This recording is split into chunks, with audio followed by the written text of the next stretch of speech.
Apprenti conducteur, apprenti conductrice, bonjour. Tu n'as rien compris au fonctionnement de la boîte automatique. C'est Nassim, ton enseignant de chez Roule Raoul. Et à la fin de ce tutoriel, tu t'approcheras un peu plus vers ton permis de conduire. Déjà, idée reçue numéro 1. C'est pas parce que tu es en boîte automatique que tu es plus con qu'un autre. Ouais. Sur l'image qui suit, où se situent là ou les zones de danger?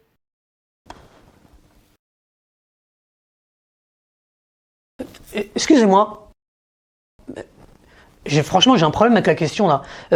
C'est quoi le bouton pour l'appeler à un ami? Quoi?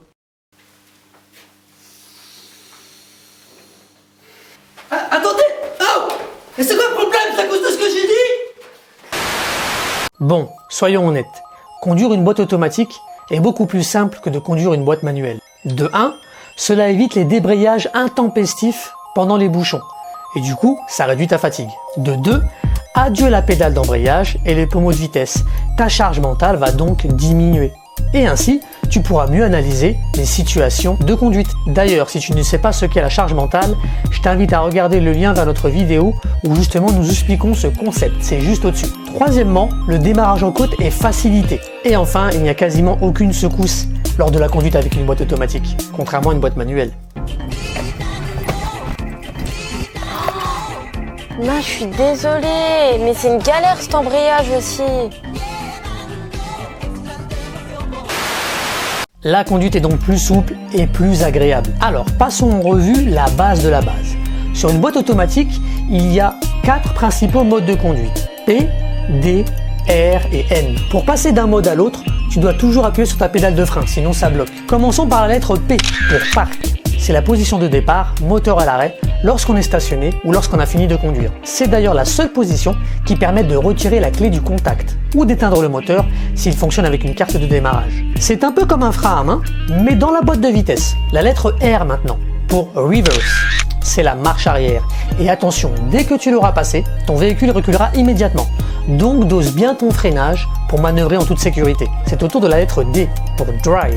C'est ce mode que tu utilises pour avancer et passer les vitesses automatiques. En mode drive, tu n'as rien à faire, si ce n'est doser l'accélérateur ou le frein si tu veux ralentir. Et enfin, N pour neutral. Le neutre, c'est le point mort comme pour ta boîte manuelle. Il te sert à laver ton véhicule dans les stations de lavage équipées de rouleaux automatiques,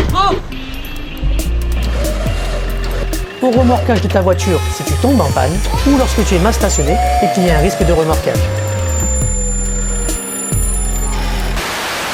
Maintenant, si ton levier de boîte automatique est équipé d'une gâchette ou d'un bouton, il te suffit d'appuyer dessus pour le déverrouiller et pouvoir le manœuvrer. Sinon, il faudra déplacer le levier vers la droite pour réussir à descendre et aller sélectionner les modes que tu veux. Attention, sur les modèles plus récents, tu trouves aussi une molette à tourner. C'est plus pratique, mais attention à garder la main souple pour ne pas se tromper de sélection. Alors voici la procédure à suivre lorsqu'on veut démarrer le véhicule. Appuyez sur le frein, démarrer la voiture, débloquer la manette, sélectionner le mode avancer ou reculer, puis d'abord desserrer le frein à main et ensuite relâcher la pression du frein doucement car la voiture va avancer ou reculer d'un seul coup. Pareil, si tu as fini de conduire et que tu veux t'arrêter, il te suffira, une fois à l'arrêt, en gardant le pied sur le frein, de passer la position P pour parc, de d'abord serrer le frein à main et ensuite relâcher la pression du frein, puis d'éteindre le moteur. Voilà, nous allons partir sur le terrain désormais. Nous circulerons rapidement en mode drive et enfin nous effectuerons un stationnement avec le mode reverse. Dis ou pas? Et n'oublie pas que toutes ces vidéos sont à appliquer avec un enseignant de la conduite et de la sécurité routière diplômé d'État pour assurer ta sécurité et conduire dans les meilleures conditions. Et reste jusqu'à la fin car on verra dans les tips les trucs à ne jamais faire avec une boîte automatique. C'est parti! Allez, c'est parti donc, je vais démarrer mon véhicule. Alors ce véhicule, tu vois, il est équipé d'un système start and stop. Et les systèmes start and stop sur boîte automatique, la quasi-totalité, en fait, ils t'obligent à appuyer sur la pédale de frein si tu veux démarrer. Sinon, ça fonctionne pas. Tu vas voir, en fait, il va me demander d'appuyer sur le frein. On va voir un dessin, voilà. Par contre, les boîtes automatiques avec, tu sais, démarrage à clé, tu seras pas forcément obligé d'appuyer sur le frein pour démarrer. Par contre, tu seras obligé, on l'a répété suffisamment de fois maintenant, je pense, d'appuyer sur le frein bien fermement pour réussir à passer tes vitesses. Et là, en fait, en l'occurrence, on va donc passer, on est au point parc, on va donc passer le mode drive pour commencer à avancer droit devant nous. On n'oublie pas aussi de desserrer, du coup sur cette voiture là c'est un frein à pied, c'est franchement beaucoup plus pratique en plus. Là je viens de le desserrer, on va pouvoir donc s'engager, je vais allumer mes feux parce que le soleil se couche tout doucement et il commence à avoir moins de lumière. Voilà, je peux m'engager et tu vois dès qu'on lâche le frein c'est automatique, la voiture tout de suite elle s'engage, donc il faut être très vigilant, surtout quand il s'agit de faire des manœuvres avec la marche arrière, on le verra juste après. Donc je vais aller tout doucement parce qu'il y a des voitures qui peuvent être en approche rapide à gauche. Très bien, c'est pas le cas. Je peux donc mettre mon clignotant et m'engager. Là, tu vois, je récupère tout doucement ma pédale d'accélérateur. Alors, sur les boîtes automatiques aussi, sache que les pédales d'accélérateur sont beaucoup plus longues pour être certain que tu puisses les saisir. Et aussi, elles sont du coup un peu plus rigides. Donc, tu verras qu'il faut forcer un peu plus pour aller accélérer.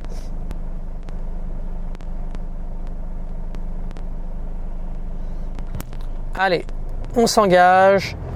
J'accélère, je vais faire attention à la distance avec le véhicule qui est devant. Voilà, moi j'ai un feu vert, à gauche ils sont rouges, c'est un carrefour à sens giratoire un peu spécial ici. Il y a beaucoup de trafic, du coup ils ont mis des feux tricolores. Voilà, le feu est toujours vert ici, je fais mon contrôle. Nous on va rester à droite, on ira s'insérer sur la nationale.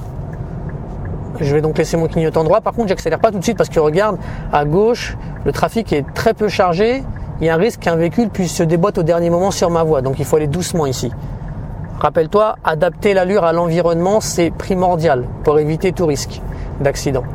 Voilà, donc tu vois là, j'ai appuyé fortement sur l'accélérateur et en fait ce qui se passe avec une boîte automatique, faut surtout pas être surpris, tu sais, quand tu t'insères sur autoroute, faut appuyer fermement sur l'accélérateur et en fait pendant 1 seconde et demie, tu verras qu'il va rien se passer. C'est normal, en fait c'est la boîte automatique qui est en train de passer plusieurs rapports de vitesse en dessous.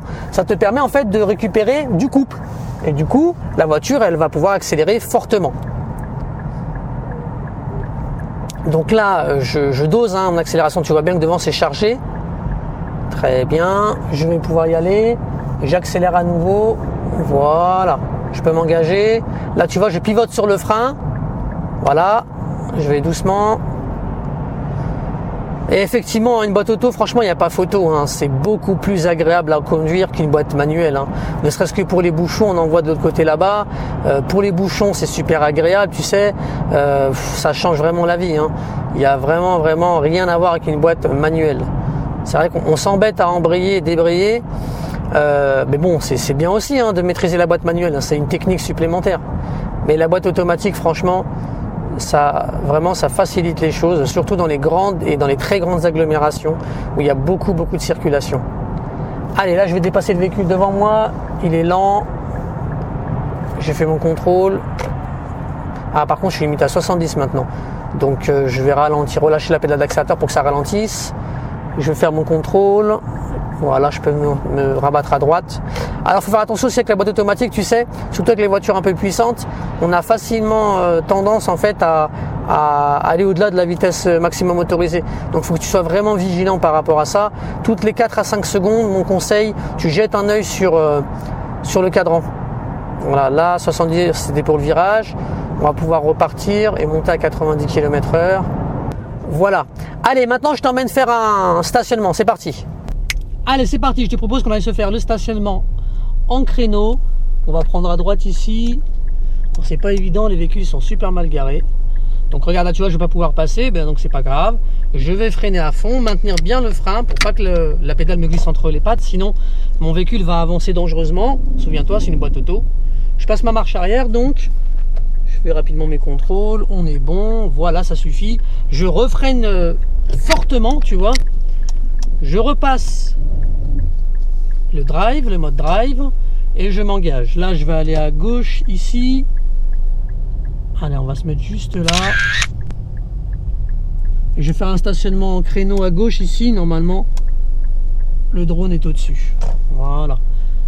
Hop, je resserre la voie de gauche. Je vais faire mes contrôles, c'est bon.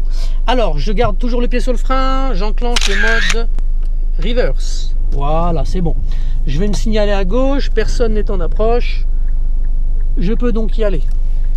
Donc je vais attendre le signal. Tu vois, moi mon signal pour le créneau gauche, c'est qu'en fait le premier feu de la voiture là, il est visible complètement, tu vois, ici là, dans le coin de ma vitre avant. Là, je braque à fond à gauche. Hop. Je recule. Alors attention parce que cette voiture-là, elle est un peu spéciale. Elle est équipée d'un haillon de coffre, tu vois. Donc faut faire attention. Voilà, je continue à regarder à gauche. Je conserve ici aussi, je regarde la trajectoire. Hop, je tourne la tête. Ici on est bon. Et en fait tu vois, si tu regardes bien les vidéos des pédales, je joue avec la pédale de frein simplement, tu vois. C'est la voiture en fait qui recule toute seule. Sauf que souviens-toi, une voiture en fait quand elle est en mode drive ou en mode reverse, si tu la laisses aller toute seule, elle va rouler à une moyenne de 6 ou 7 km/h. Et c'est beaucoup trop rapide. Rappelle-toi que quand on roule au pas, c'est 3-4 km/h maximum, donc il faut aller tout doucement. Là par contre j'ai accéléré légèrement parce que j'avais, si tu veux, tu vois, un espèce de trottoir, donc j'ai accéléré un petit peu. Et là je vais regarder derrière moi, j'oublie pas que j'ai un haillon de coffre. Donc voilà, je continue à reculer. Et normalement je dois être à peu près bon dans l'emplacement là, voilà, je dois être bon. Donc je freine bien comme il faut, je mets le point mort. Et là je vais aller serrer le frein à main avec le pied gauche. Enfin du coup là, pour le coup c'est un frein au pied, c'est pas un frein à main, voilà. Et je suis bon et je peux donc éteindre mon moteur. Voilà. Allez, c'est parti pour les tips donc. En numéro 1, n'utilise jamais ton pied gauche pour freiner. Sinon, tu vas ressentir l'effet de l'homme canon et crois-moi, t'as pas envie. Mon conseil, surtout si tu es jeune conducteur et que tu n'as jamais conduit de boîte automatique, c'est de plier le genou et de retirer ton pied gauche. En numéro 2, n'enclenche jamais la marche arrière alors que le véhicule roule encore, même à basse allure. En faisant cela, tu utilises la boîte de vitesse en elle-même pour freiner et pas les freins.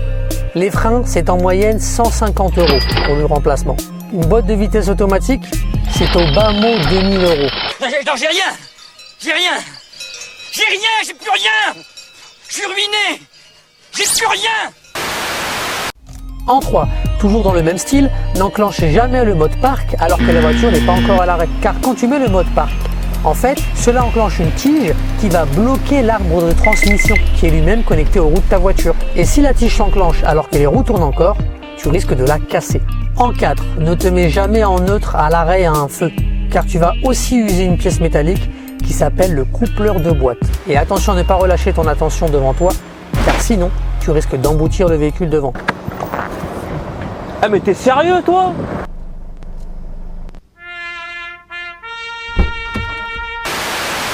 En 5, ne te mets jamais sur la position neutre en descente, car tu vas juste user tes plaquettes de frein. Une boîte de vitesse automatique est conçue pour ne rien consommer dans une descente, puisqu'ils vont utiliser le frein moteur. Et en plus, l'approvisionnement en huile du moteur diminue en position neutre. Du coup, ton moteur refroidit moins vite qu'il le devrait. En 6, n'accélère jamais pendant que tu passes une vitesse, drive ou reverse. C'est très mauvais pour la boîte de vitesse. Et enfin, en numéro 7, et on en aura terminé, avant de quitter le véhicule, n'oublie pas que la position parc ne suffit pas. Tu dois absolument tirer le frein à main, ou comme c'est le cas dans ma voiture, le frein au pied. Sinon, tu vas créer une friction inutile dans les éléments de la boîte de vitesse. De ce fait, tu vas l'user prématurément. N'oublie pas, une boîte de vitesse ne sert pas à freiner ou à bloquer une voiture. Elle ne sert qu'à passer les vitesses. Voilà, cette vidéo est maintenant terminée. C'était Nassim, ton enseignant de chez Roule Raoul. Mon objectif aujourd'hui, c'était de te montrer le fonctionnement de la boîte de vitesse automatique. Si ça t'a plu, mets un pouce vers le haut et n'oublie pas de t'abonner à notre chaîne en activant les notifications. Si tu veux être au courant des prochaines vidéos qui arrivent, tu peux aussi nous suivre sur Snapchat. Notre compte c'est Roule Raoul, il est dans la description de la vidéo. Et n'oublie pas, si tu passes ton permis de conduire, fais le bon choix, choisis Roule Raoul. Juste avant de terminer, je veux juste te présenter Atem, c'est un dépanneur, il travaille dans le secteur. Si jamais tu as besoin de ses services, appelle-le, son numéro il est là et en plus son numéro il est dans la description. Maintenant franchement, j'espère que tu vas jamais l'appeler.